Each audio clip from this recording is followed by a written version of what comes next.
Welcome to engineering. आज का जो टॉपिक ऑफ डिस्कशन होने वाला है उस टॉपिक का नाम है reflection of plane wave at normal incident.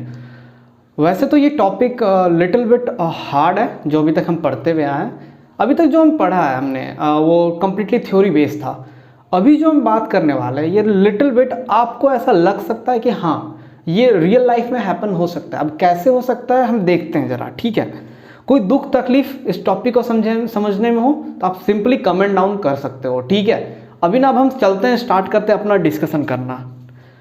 हमने टॉपिक पिछले वीडियो में मैंने लिटिल बिट ऑफ समरी बात की थी कि आखिर रिफ्लेक्शन ऑफ प्लेन वेव क्या है, उसमें हम क्या पढ़ने वाले हैं, हम क्या निकालेंगे, एक्चुअली में क्यों पढ़ रहे हैं। हमने सब कुछ डिस्कशन पिछले वीडियो में कर लिया था। इसमें हम उसमें एक टॉपिक का डिस्कशन किया था कि अगर एक प्लेन वेव एक मीडियम से दूसरे मीडियम में अगर ट्रैवल कर रहा है तब उसके बिहेवियर में क्या चेंज होगा जब वह नॉर्मल इंसिडेंट हो। अब नॉर्मल इंसिडेंट का मतलब क्या हुआ, तो हम ना एक डायग्राम से समझने की कोशिश करते हैं कि आखिर मैं बोलना क्या चाह रहा हूँ, ठीक है। तो ना हम स्टार्ट करते हैं कि हम कंसिडर करते हैं कि ये हमारा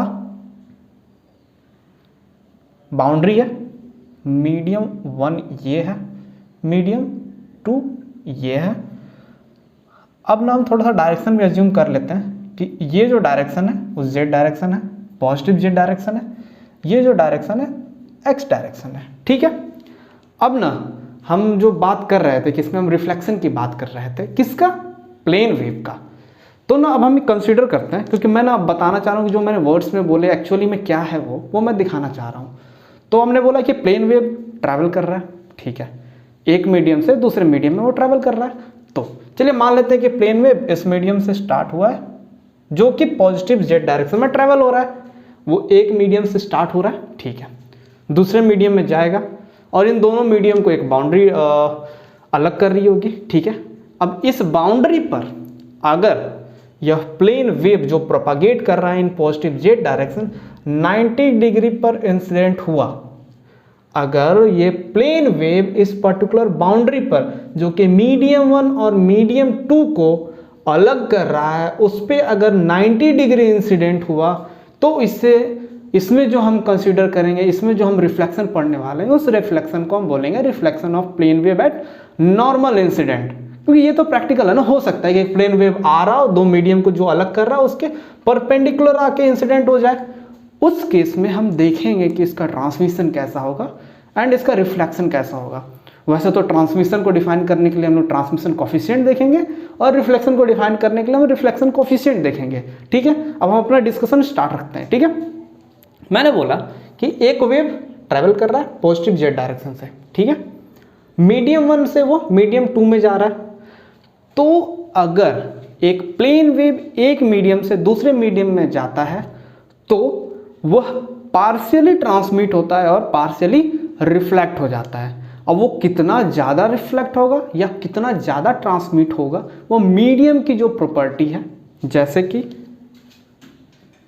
कंडक्टिविटी, लेट्स से μ1, क्योंकि मीडियम 1 की बात कर रहे हैं, μ1 एप्सिलॉन 1, ये जो प्रॉपर्टी है मीडियम 1 की है। मीडियम 2 की प्रॉपर्टी की बात करें सो सिग्मा 2 μ2 एप्सिलॉन 2, ओके ना। इसके अलावा अगर हम बात कर लें तो हम ये कंसीडर कर सकते हैं कि इसके अंदर इस पर्टिकुलर मीडियम की वजह से, क्योंकि हमने alpha beta attenuation constant phase constant हमने देखा था, उसमें भी हमने देखा था कि वो मीडियम के प्रॉपर्टी के ऊपर डिपेंड करता है। इसका मतलब इसका जो प्रोपागेशन कांस्टेंट जो गामा होगा वो अलग होगा, इसका जो इंट्रिंसिक इम्पिडेंस होने वाला है वो अलग होने वाला है in comparison with second medium, ठीक है। तो गामा 1 इसका हो गया, इंट्रिंसिक इम्पिडेंस ईटा 1 इसका हो गया।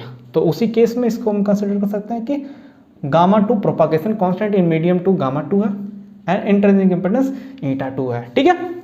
हमने सब कुछ कंसिडर कर लिया कि ये जो वेव होगा वो ट्रांसमिट कितना होगा और कितना रिफ्लेक्ट होगा वो इन पैरामीटर्स के ऊपर डिपेंड होने वाला है, ठीक है।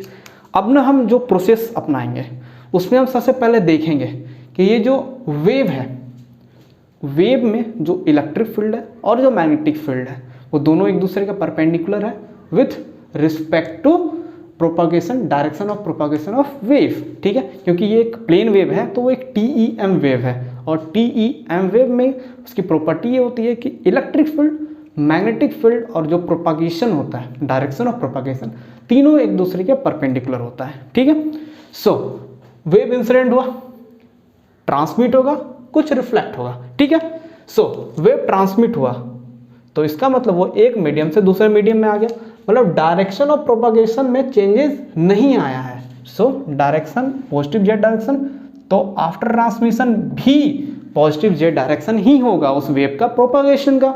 ठीक है, लेकिन अगर रिफ्लेक्शन हुआ तो अगर रिफ्लेक्शन हुआ लाइक आया, रिफ्लेक्शन हुआ तो निगेटिव जेड डायरेक्शन में वो ट्रेवल करने लगेगा। इसका मतलब वो direction of propagation after reflection negative Z direction में होगा। ठीक है, डायरेक्शन ऑफ प्रोपागेशन तो हमने देख लिया। अब ना हम इलेक्ट्रिक फील्ड और मैग्नेटिक फील्ड को देखेंगे। तो इलेक्ट्रिक फील्ड इस पूरे डेरिवेशन, एक तरह से डेरिवेशन बोल सकते हैं, इस डेरिवेशन को करने के लिए हमने कंसीडर कर रखा है कि जो इलेक्ट्रिक फील्ड है वो पॉजिटिव एक्स डायरेक्शन में ट्रेवल करेगा परमानेंटली, ये हम कंसीडर कर चुके हैं। ठीक है, सो ये मेरा इलेक्ट्रिक फील्ड है पॉजिटिव एक्स डायरेक्शन, ये मेरा इलेक्ट्रिक फील्ड है पॉजिटिव एक्स डायरेक्शन, ये मेरा इलेक्ट्रिक फील्ड है पॉजिटिव एक्स डायरेक्शन। ठीक है, अब ये जो बात कर रहे हैं वो हमारा बात हो रहा है इंसिडेंट के लिए। सो यहाँ पर जो इलेक्ट्रिक कंपोनेंट का जो इलेक्ट्रिक फील्ड का जो कंपोनेंट होगा वो ई आई होगा। आई इंडिकेट्स इंसिडेंट फील्ड। ओके ना, यहाँ पर जो हो रहा है, ये क्या हो रहा है, ये ट्रांसमिट हो रहा है। सो इसका मतलब इसमें जो इलेक्ट्रिक फील्ड का जो कंपोनेंट होगा ई टी होगा। ठीक है, इसमें जो इलेक्ट्रिक फील्ड होगा उसका ये क्या हो रहा है, रिफ्लेक्ट हो रहा है, सो ई आर होगा। ठीक है, अब हम बात करते हैं मैग्नेटिक फील्ड का, क्योंकि अब हमें पता चल चुका है कि डायरेक्शन ऑफ प्रोपागेशन क्या है, इलेक्ट्रिक फील्ड का डायरेक्शन क्या है, उसके रिस्पेक्ट में हमारा मैग्नेटिक फील्ड का डायरेक्शन क्या होगा वो हम देखते हैं। सो अगर उसे ध्यान से समझना है तो हम ये एक इक्वेशन लिख रहा हूँ कुछ। ठीक है, जैसे कि A E cross A H cross A K, जिसमें हम ये बोल सकते हैं कि cross multiplication of electric field direction with magnetic field direction is equal to direction of propagation. ठीक है, इसको कुछ और तरीके से भी लिख सकते हैं, जैसे कि A K into A E is equal to A H, या फिर A K into A H is equal to minus of A E. ठीक है, हम इससे डायरेक्शन पता कर सकते हैं कि अगर किसी भी दो चीज़ के बारे में डायरेक्शन हमें पता हो, जैसे कि डायरेक्शन ऑफ प्रोपागेशन पता हो, इलेक्ट्रिक फील्ड पता हो या मैग्नेटिक फील्ड पता हो, कोई दो चीज़ इन दोनों में से पता हो तो तीसरी चीज़ का डायरेक्शन जो है वो हम यहाँ से पता कर सकते हैं। ठीक है, फॉर ट्रांसमिशन के लिए, सॉरी इंसिडेंट वेव के लिए अगर हम कंसिडर करें, इसमें हमें क्या फाइंड करना है, एच फाइंड करना है। सो हम इस इक्वेशन को लेंगे। ठीक है, डायरेक्शन ऑफ प्रोपागेशन ए के होता है, डायरेक्शन ऑफ प्रोपागेशन कौन सा है, जेड है, Z into direction of electric field क्या है, एक्स है, so direction of magnetic field Y है। ठीक है, तो अब हमें पता चल चुका है कि direction of magnetic field Y होने वाला है। अब ना थोड़ा ध्यान से आप समझिएगा। ठीक है, क्या कि यहाँ पर जो पॉजिटिव एक्स डायरेक्शन है वो बोर्ड से इस साइड बाहर निकलते हुए मैंने कंसिडर किया है। आप इस बात को ध्यान रखेंगे कि पॉजिटिव वाई डायरेक्शन किधर की हो रहा है, बाहर निकलते वक्त इस साइड है। इसका मतलब बाहर निकलने का डायरेक्शन सिंबल ये होता है, और इसे मैं एच से रिप्रेजेंट कर रहा हूँ क्योंकि यहाँ पर मैग्नेटिक फील्ड ये सिंपली ऐसा है, मैग्नेटिक फील्ड ऐसे निकल रहा है, बट वो हम डिफाइन नहीं कर सकते। एक प्लेन है हमारे पास, इसलिए हम 3 डायमेंशनल तो बात नहीं कर रहे, प्लेन है इसलिए हम डायरेक्टली यहाँ पर डॉट से रिप्रेजेंट कर देते हैं। और ये किसको रिप्रेजेंट कर रहा है, मैग्नेटिक फील्ड।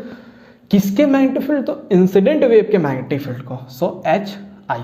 ओके, ठीक है, अब जो ट्रांसमिट हुआ है उसी के कुछ पार्ट, सॉरी जो चीज़ या जो वेव जो इंसिडेंट हुआ है उसी का कुछ पार्ट ट्रांसमिट होगा। इसका मतलब उसके ट्रांसमिशन का जो प्रोपागेशन का जो डायरेक्शन वो चेंज नहीं होगा, और इलेक्ट्रिक फील्ड डायरेक्शन चेंज होगा, तो मैग्नेटिक फील्ड का डायरेक्शन कैसे ही चेंज हो जाएगा।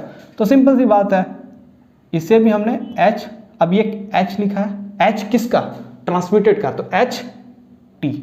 गुड, ठीक है। अब ना हम यहाँ पे देख रहे हैं कि डायरेक्शन ऑफ प्रोपागेशन चेंज हुआ है, किस डायरेक्शन में, माइनस जेड डायरेक्शन में। So minus Z into X is equal to minus Y. ठीक है, सो यहाँ पर जो एच या जो मैग्नेटिक फील्ड है उसका जो डायरेक्शन होने वाला है, जैसे पहले यहाँ पर बाहर क्यों निकल रहा था, इस केस में ये उस साइड निकल रहा होगा, यानी इस प्लेन के उस तरफ निकल रहा होगा। ठीक है, उसको रिप्रेजेंट करने के लिए हम क्रॉस से रिप्रेजेंट करते हैं, और हम लिखते हैं एच किसका कंपोनेंट है, रिफ्लेक्टेड का, तो एच आर। ठीक है, तो हमने क्या देखा, हमने देखा कि एक प्लेन वेव लिया हमने कंसीडर किया कि वो पॉजिटिव जेड डायरेक्शन में ट्रेवल कर रहा है, उसका कुछ पार्ट ट्रांसमिट हुआ, कुछ पार्ट रिफ्लेक्ट हुआ। उसके रिस्पेक्ट पे मैंने ये कंसीडर किया था कि electric field positive x direction में ही ट्रेवल करेगा। ठीक है, उसके बाद जब हमें डायरेक्शन ऑफ प्रोपागेशन पता चल चुका है, इलेक्ट्रिक फील्ड का डायरेक्शन पता चल चुका है, तो हमने मैग्नेटिक फील्ड का डायरेक्शन पता कर लिया। ठीक है, अब हमारा जो अगला स्टेप होगा उसमें हम इक्वेशन निकालना चाहेंगे इलेक्ट्रिक फील्ड और मैग्नेटिक फील्ड किस किस केस में, इंसिडेंट के केस में, फिर ट्रांसमिटेड के केस में, फिर रिफ्लेक्टेड के केस में। फिर हम देखेंगे कि इलेक्ट्रिक फील्ड का इक्वेशन, मैग्नेटिक फील्ड का इक्वेशन कितना ज़्यादा चेंज हो रहा है जब वो रिफ्लेक्ट हो रहा है या फिर वो ट्रांसमिट हो रहा है। उसके लिए ना सबसे पहले हमने एक चीज़ इक्वेशन लिखते हैं, पहले वेव का इक्वेशन लिखते हैं जिससे आपको ज़्यादा क्लियर होगा। जैसे कि यहाँ लिखता हूँ, ठीक है, यहाँ लिखता हूँ E is equal to E naught positive E raise to power minus of gamma Z plus E raise to power minus negative E gamma Z. ये इक्वेशन आया था जब हमने डिराइव किया था वेव का। ठीक है, जिसमें ये जो पार्ट है, ये पार्ट किसको डिफाइन कर रहा था, ये पार्ट डिफाइन कर रहा था जब वेव पॉजिटिव जेड डायरेक्शन में ट्रैवल कर रहा था तब। ये वेव किसको डिफाइन कर रहा था, ये वेव तब डिफाइन कर रहा था जब ये वेव निगेटिव जेड डायरेक्शन में ट्रैवल कर रहा था। ठीक है, तो हम इन चीज़ ये जो टर्म्स है इसको कंसिडर करते हुए अब हम इक्वेशन निकालने की कोशिश करेंगे कि इलेक्ट्रिक फील्ड और मैग्नेटिक फील्ड का equation for incident, for transmission and for reflected कितना ज़्यादा चेंज होगा। ठीक है।